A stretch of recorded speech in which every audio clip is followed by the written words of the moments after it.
Watching 128 players simultaneously running into Battlefield 2042's crowded war zones is a great illustration of why bigger isn't always better.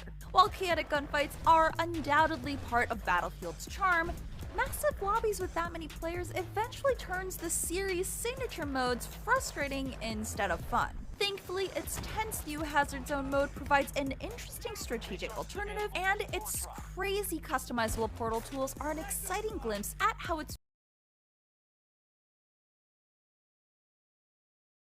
near future setting does bring back some of the playground feeling that was lost with Battlefield 1 and 5, but it also does away with even the meager campaign stories Battlefield 5 had. There are no single-player options whatsoever. What it does have is the infantry and vehicular shootouts across huge, beautiful maps that Battlefield is generally known for, as well as a few fresh ideas of its own. But not all of the innovations it introduces are for the better. One thing I'm not a big fan of is the free-form class system. There's a roster of 10 playable specialists, but those just represent one skill, like Maria Falk's healing syringe pistol or Webster McKay's grappling hook. Anyone can fill the traditional support role by just equipping a medical kit, and anybody can be an engineer by just grabbing a repair tool. That makes selecting a class feel less restrictive, but it struck me as odd since there also isn't really any reason for a team to diversify their classes anymore. Everyone is a jack of all trades, which disappointingly reduces the need for coordinated squad building.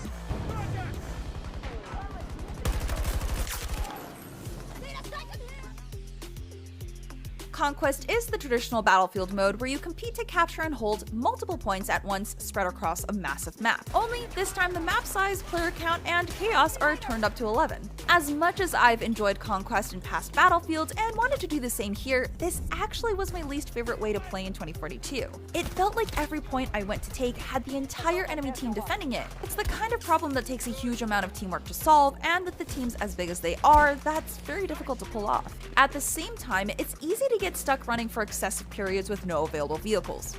It's honestly a bit amusing to see an entire army of around 20 people pitter-pattering to the nearest point that feels like an eternity away, but probably not in the way it's intended. The returning breakthrough mode focuses the action a little bit better by putting each team on either attack or defense, with the defending team falling back every time a point falls. Again, it's hard to execute any real kind of strategy this time around since your team is so big and there's no clear leader, but when all of the action is focused on a single target, it can still be a lot of fun to run through the middle of it. However, in my matches so far, I've definitely noticed a problem with the balance favoring attackers. Because defenders can only spawn in one zone, they can easily be surrounded. I've already seen way too many times where my teammates and I get obliterated by a tank immediately after coming back onto the map. Hazard Zone is a brand new game type that currently ranks as my second favorite of Battlefield 2042's options. It's basically DICE's version of Escape from Tarkov.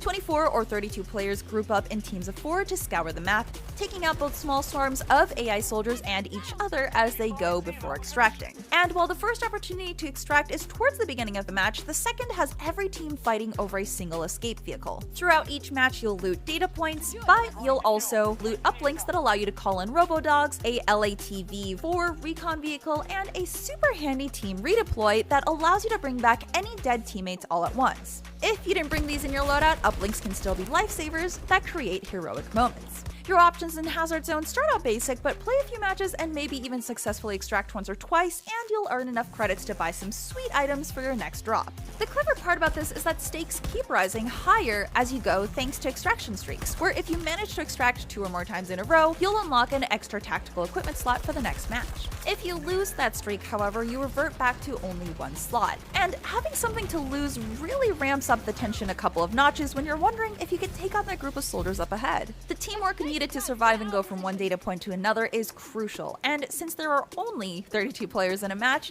it felt slightly better paced and deliberate than All-Out Warfare's chaos. I found myself eager to queue in for another match of Hazard Zone even if I had been absolutely demolished at the beginning of a previous game, because I wanted to rack up points to get my best loadout in the next round.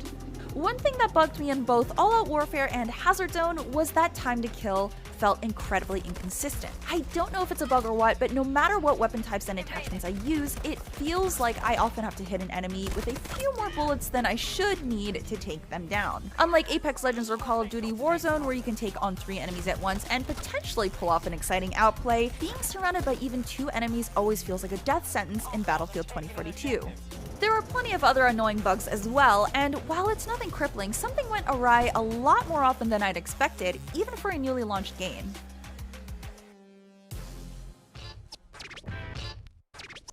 The real treasure of Battlefield 2042 is Portal. More of a massive playground than a set mode, it lets anybody create their own game rules, packing loads of the series' long history into one great developer toolset. It includes maps, weapons, classes, and equipment from the original Battlefield 1942, Battlefield Bad Company 2, and Battlefield 3, plus, of course, 2042. Playing Bad Company 2's classic rush mode in a match with 64 players using that game's actual rule set and maps felt so good. I played a few game modes in Battlefield 1942 and Bad Company 2, but sniping there is fantastic. Playing these games in Portal reminded me of how fun Battlefield can be at its best. But the real fun comes from tweaking things yourself. You can change anything from if friendly fire is on, to how much headshot damage multipliers are valued at, to if you take fall damage, and way more. You can make incredibly silly stuff like the one where you have a single rocket and a launcher as your primary, and in order to reload, you have to jump 5 times. Why? Because it's goofy madness and there are no rules in Portal, that's why. But it also means it isn't necessarily the most accessible custom mode maker an FPS has ever seen. But the good news is that you don't need to learn any of it to enjoy the smartest and craziest stuff out there, because finding community-created modes has been made easy. One of my favorite featured modes so far is Courage JD's VIP Fiesta mode, where 2 teams face off against each other to eliminate each other's VIP, and that status rotates between players. The bonus twist is that every time you respawn, you're given a completely different loadout and class character from Battlefield 1942 versus Battlefield 3. Portal allows for so much of that kind of fun and creativity that, honestly, it's the saving grace of Battlefield 2042.